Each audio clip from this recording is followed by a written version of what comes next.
In this question, we're asked to set up a unit conversion problem. And I've been told that any equivalent algebraic expression will be a correct answer. And I've tested several of these myself, and they do work. However, there's no way I can test all possible questions and all possible answers, so it is possible you could run into something where something algebraically equivalent isn't actually working. What I'm basically getting at is there's lots of ways to do this problem, and I'm just going to show you one of those ways. So if you can think of something equivalent, it should also be a correct answer. And in fact, this explanation that I'm going to give you is not the exact same way that Alex is giving the explanation, because we're using the unit slightly differently. But in the end of the day, you will end up with the same answer, so both work.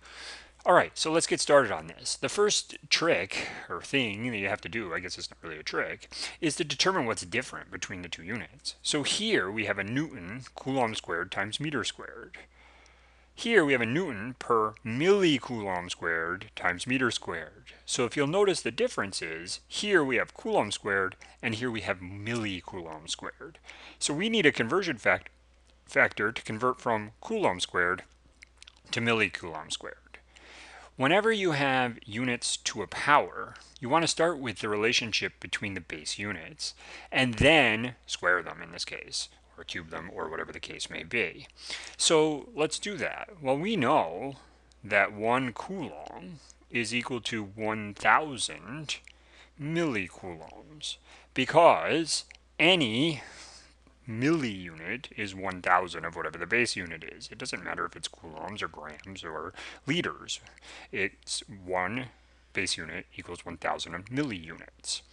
Now, since the relationship here is between coulomb squared and millicoulomb squared, we do need to square these. To do that, we simply square both sides. 1 squared is 1, so we get 1 coulomb squared equals 1,000 squared is a million, or 1 times 10 to the 6, which is just 1,000 times 1,000. And now the unit is also squared, millicoulomb squared. The last thing we have to do in order to write our conversion factor is decide what goes on the top and what goes on the bottom. Generally speaking, the unit we want to get rid of goes on the bottom. However, in this particular unit, the unit we want to get rid of is already on the bottom. So we want Coulomb squared on the top of our conversion so that it will cancel out. So I'm just going to rewrite this unit, Newton c squared times m squared times, we want c squared on the top so it'll cancel out. So 1 coulomb squared over 1 times 10 to the 6, or 1 million, millicoulomb squared.